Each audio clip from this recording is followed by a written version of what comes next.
kamu. Lalu Allah akan kasih ujian ke kamu yang paling dasar, yaitu ekonomi. Ekonomi itu ujian paling dasar, Pak. Paling basic. Ujian ekonomi paling basic. Belum bisa lolos dari ujian ekonomi, tidak akan dapat ujian yang lainnya. Biasanya dia akan diuji secara ekonomi dulu. Dan kalau nggak kuat kayak gitu tadi, sebulan balik lagi dia.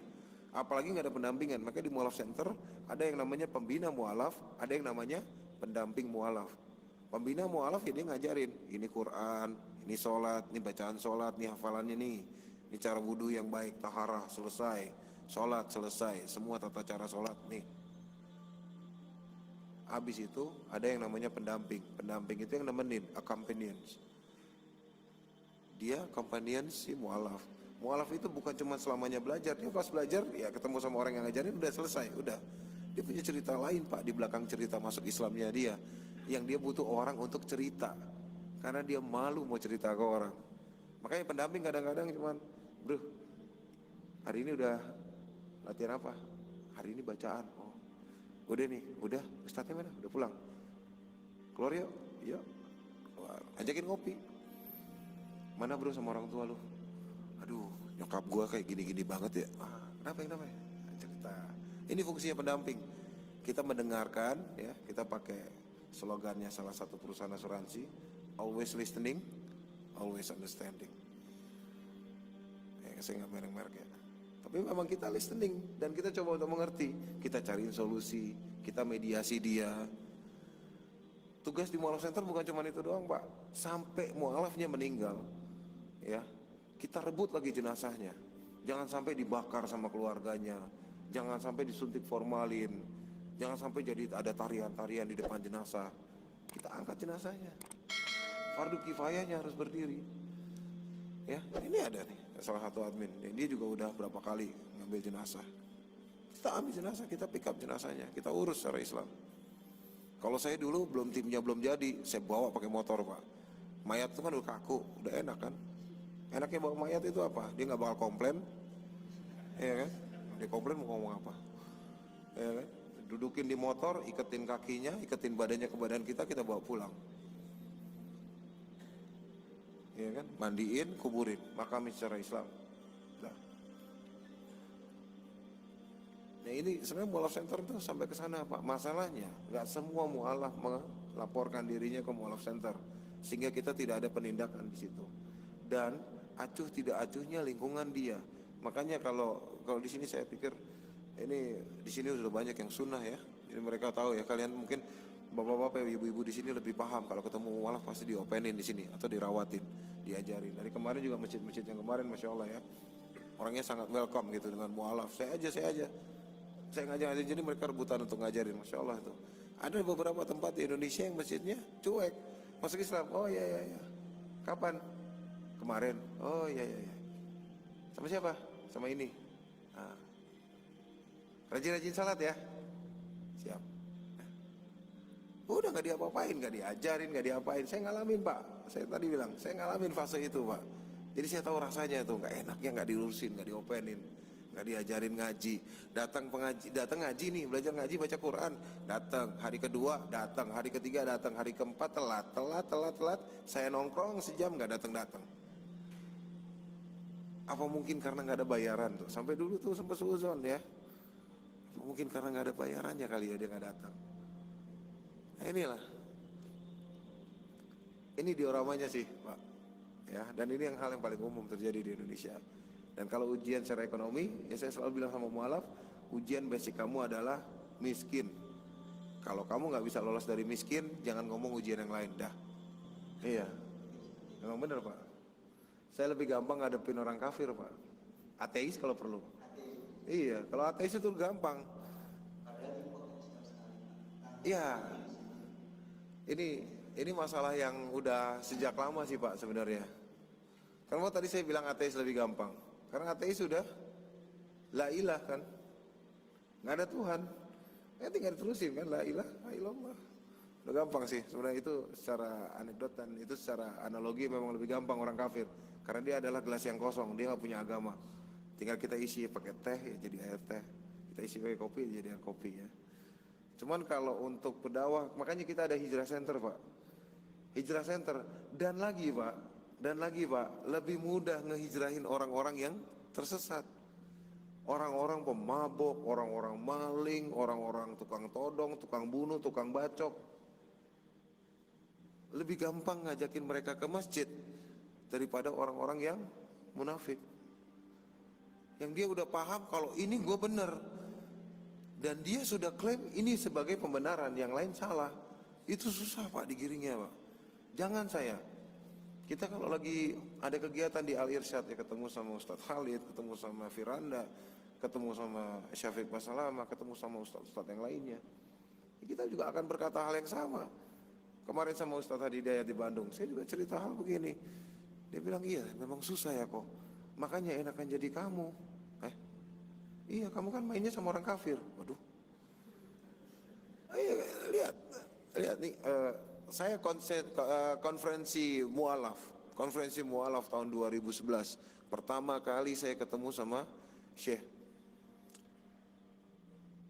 Abdurrahman As-Sudais. Kenal? Tahu ya? Pertama kali ketemu beliau. Itu pun gak sengaja. Pemekaran Masjidil Haram dimulai. Saya bolak-balik sholat gitu kan. Umroh ke, ya nggak tahu, lupa ya, sekitar awal tahun, masih dingin soalnya. Banyak orang Cina nih. Cina Islam bukan sih? Ngerjain konstruksi kan? Kan konstruktornya, subkonnya kan orang Cina tuh. Wah seru nih kayaknya nih kalau disamperin. Saya beli ke banyak restoran Turki, Persia, saya jajan, bawa makanan, masuk ke campnya. Saya masuk ke campnya mereka, saya bagi-bagiin makanan. Thanks ya lah. Wow, makan, ngobrol. Dari mana? Dari sini. Wah. Pertanyaan berikutnya adalah, kamu muslim atau bukan? Ayolah. Hah? Ada di Masjidil Haram non muslim. Bayangin. Di Masjidil Haram non muslim lagi ngerjain konstruksi perluasan Masjidil Haram. Nggak boleh kan? Ada Pak.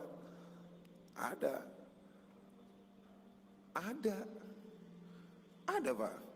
Saya nemuin dan saya nuntun mereka syahadat. Sakem 300 orang lebih. Dipanggil Pak saya sama Abdurrahman As-Sudais. Syekh Sudais kan amirnya ya. Dijemput lagi di hotel sama askar lagi.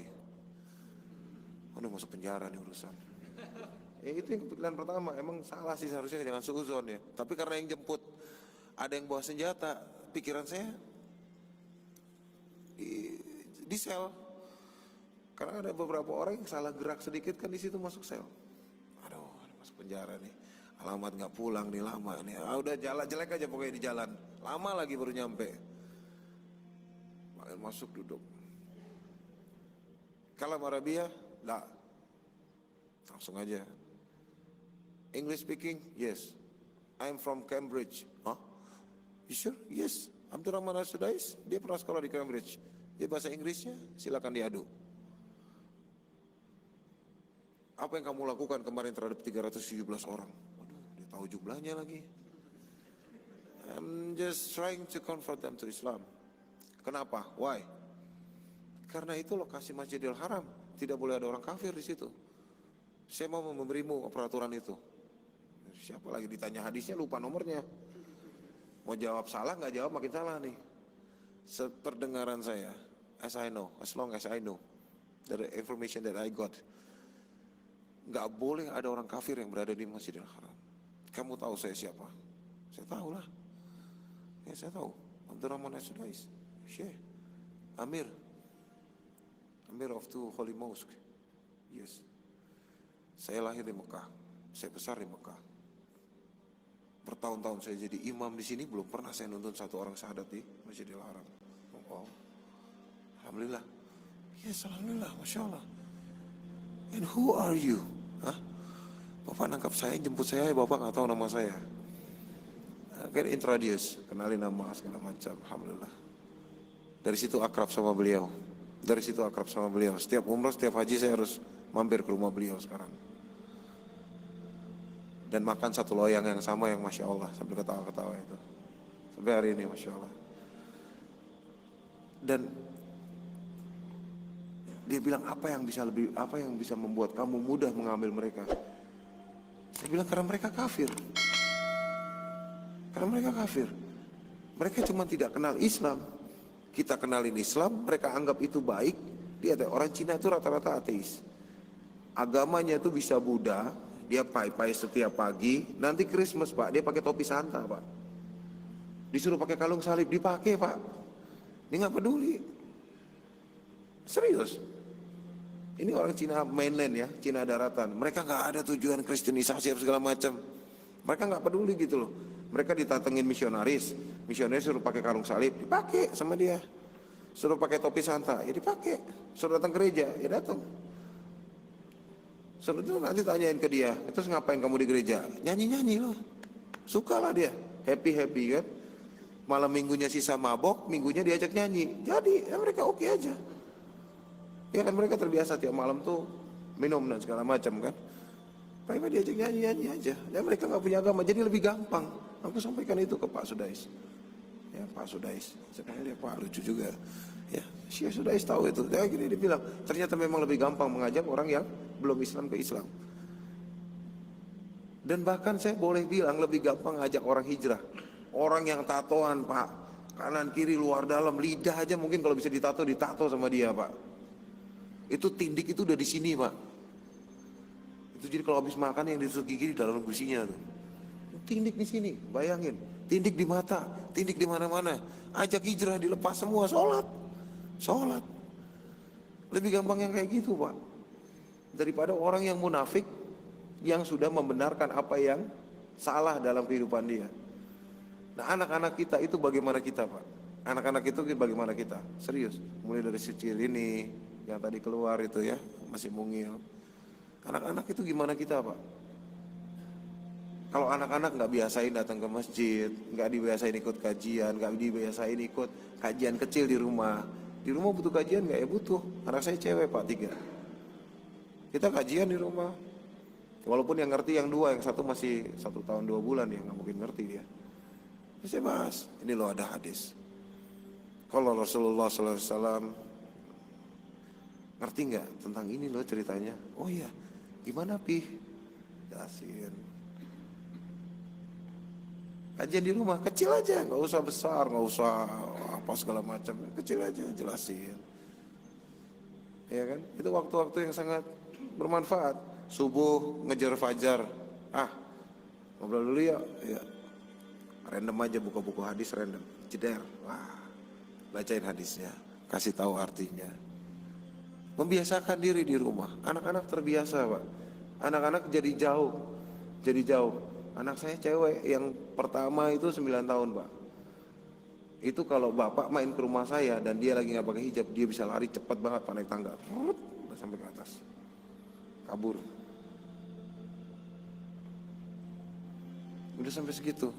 Anak saya yang kedua minta mainan, ya masih bocah ya, 4 tahun, pasti minta mainan. Lewatin Toys Kingdom, mau itu dong, dinosaurusan gede ini, cewek tapi agak suka kayak gitu-gituan lah ya, karakter. Ya udah, tahu doanya kan? Iya, minta sama Allah untuk kasih papi rezeki. Udah, akidahnya kita latih, karena biar dia terbiasa.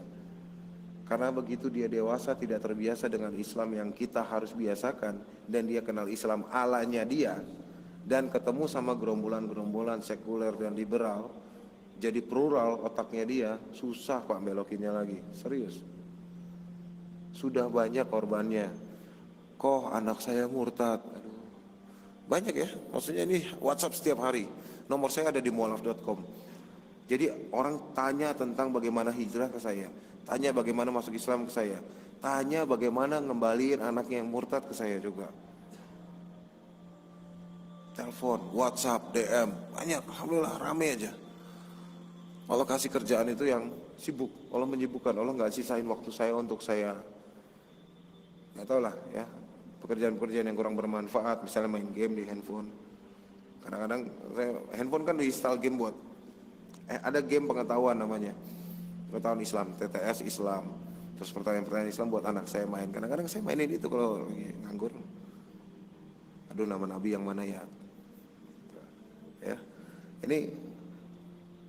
ini kalau nggak dibiasain ke anak, Pak, serius itu susah. Saya ketemu orang murtad yang nyalahin ibunya sendiri. Anaknya murtad, dia salahin ibunya. Mama nggak pernah ngajarin saya pakai hijab. Mama nggak pernah ngajarin saya tentang agama. Papa nggak pernah ketemu saya waktu saya kecil. Kalau sekarang saya murtad, yang dosa bukan saya, kalian. Dia tahu hukumnya. Wah, ini pinter nih anak. Anak-anak milenial hati-hati ya, pinter-pinter loh. Generasi milenial, woi pinter-pinter, jago ngejawab. Nggak tahu belajar filsafat dari mana. Ya, tapi dia akan salahin orang tuanya, dan itu akan terjadi kalau kita cuek-cuek aja.